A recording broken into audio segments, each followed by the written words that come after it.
Hello everyone.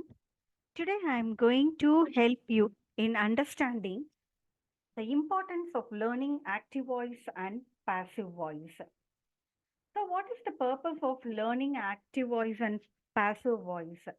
See, it helps you to improve your communication skills and also enhances your writing abilities and contributes to effective expression of ideas.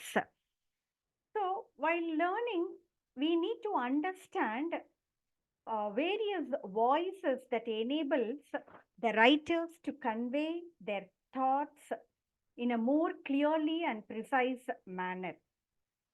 So, for example, the proper use of active and the passive voice, it helps us to avoid ambiguity in the sentences because clarity is very much essential for effective communication, and understanding how to use these voices appropriately contributes to this clarity.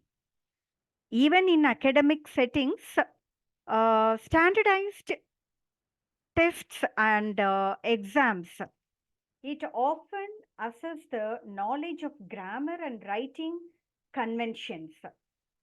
So, proficiency in active and passive voice can be an advantageous one in achieving the better scores. So, let us understand some of the rules of converting the active into passive voice and what are the standardized mode of writing through some examples in this lecture video.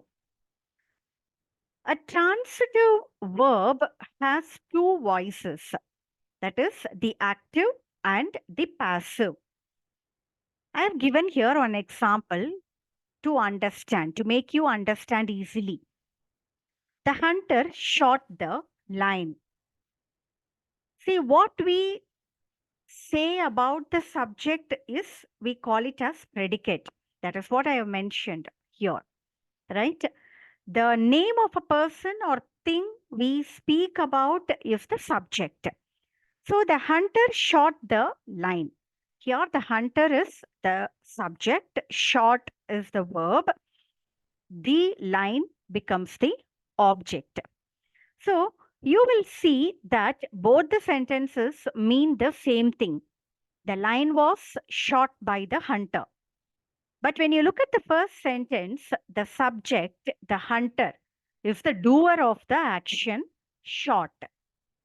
And in the second sentence, the subject, that is the lion, is the sufferer or receiver of the action, was shot.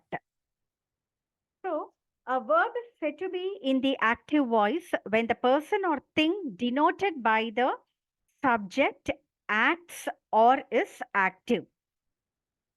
So, we call it as an active voice.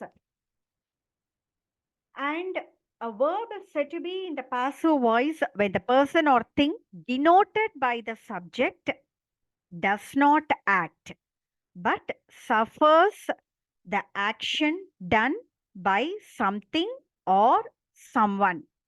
So we call the verb was shot is passive. Now, an intransitive verb is not used in the passive voice unless it takes a cognate object in the active. When you see the example, you can understand. He has fought a good fight. When that is changed into the passive form, a good fight has been fought by him. So, to compare the active and the passive voice, there are certain common rules to be followed. So, rule number one, subject of the given sentence becomes object in the passive form. The object becomes the subject. By is added before the object. Sometimes object is not indicated, it is implied. So that is what you can understand through the example which I have given on the top. So I have defined what is active voice and what is passive voice, which I have explained right now.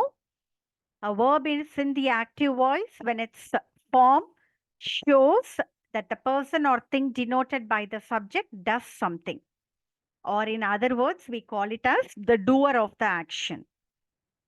And the passive voice is that is something done to the person or thing denoted by the subject.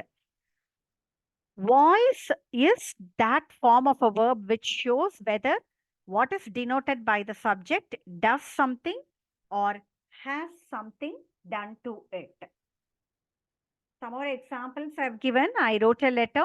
A letter was written by me.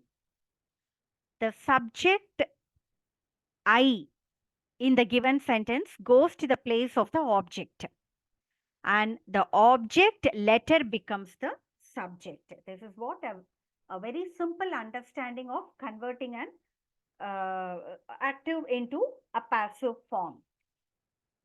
And the next one is the use of the participle form of the given verb, which is used in the passive. I sing a song. Here, the verb sing is used in its participle form in passive. A song is sung by me. Now, change in pronoun. The noun in the active voice undergoes change and takes its respective pronoun when converted into its passive form. He plays guitar. Guitar is played by him. The suitable pronoun should be used at the time of the conversion. Now, there are certain structure of the passive forms need to be mastered with respect to the usage of tenses. When we use simple present tense in the active form, which in turn converted into the passive, how the changes have to be carried forward with respect to the tense. I've given like a formulae in a easy method. Simple present tense can be rewritten accordingly, suitably, with the use of is, are, am plus past participle. He writes a letter. A letter is written by him. They sell books. According to the singular and the plural form, the changes are being made. Books are sold by them. My mom helps me. I am helped by my mom. Now, with regard to the present continuous tense in the passive, according to the suitable formation of the tenses, whether it is a singular or a plural, we use is or am being plus past participle. She is painting a doll. A doll is being painted by her. You are disturbing me. I am being disturbed by you. So that's very important. Being plus past participle form of the verb. Now, present perfect tense. Here, the changes to be carried in the passive is have or has been plus past participle. My sister has made some cakes. Some cakes have been made by my sister. They have completed the project. The project has been completed by them. Then, with a simple past tense. So, we use was or were plus past participle formation. He bought a new car. A new car was bought by him. Here again, with regard to the singular or the plural verb, accordingly, the auxiliary verbs are used. She decorated the walls. The walls were decorated by her. Past continuous tense was or were being plus past participle form of the verb should be used in the passive form. The children were playing chess. Chess was being played by the children. The factories were exporting crackers. Crackers were being exported by the factories. Then past perfect tense, had been plus past participle form of the verb is the conversion. They had won the match. The match had been won by them. She had cooked food. Food had been cooked by her. Then simple future tense will be plus past participle. She will compose poems. Poems will be composed by her. The master will punish the servants. The servants will be punished by the master.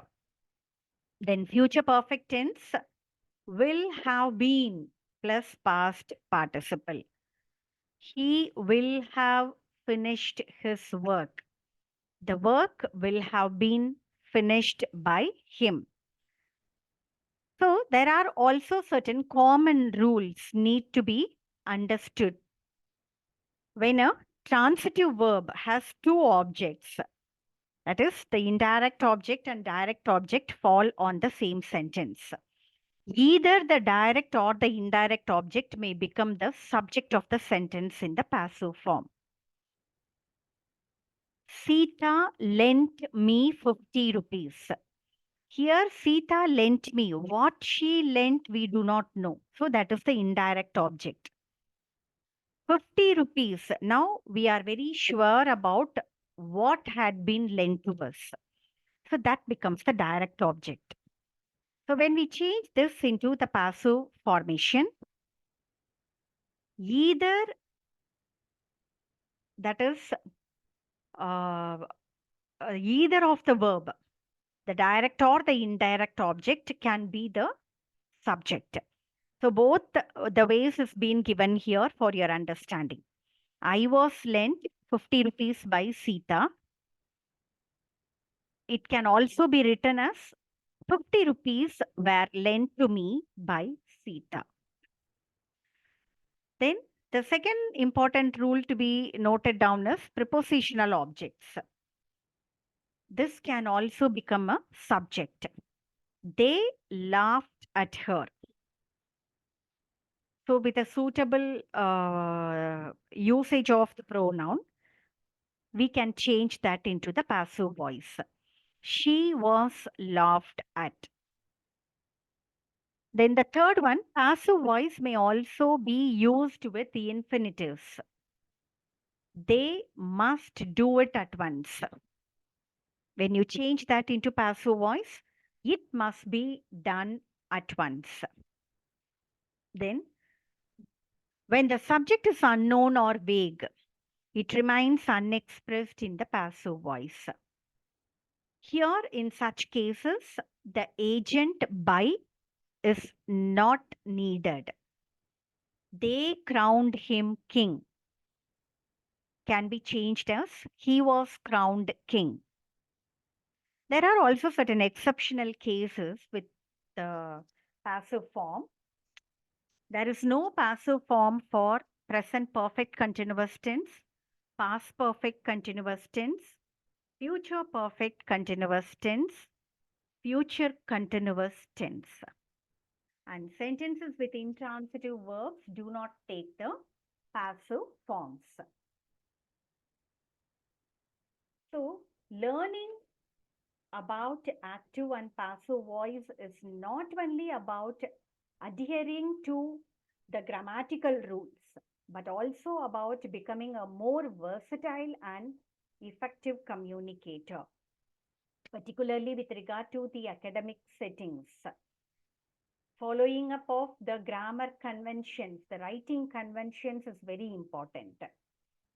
It empowers individuals to express themselves clearly, adapt to different writing styles, and engage with various types of written content. So, I want you to master the use of the active and the passive voice which can be an advantageous in achieving better scores. Thank you. Meet you soon with another topic.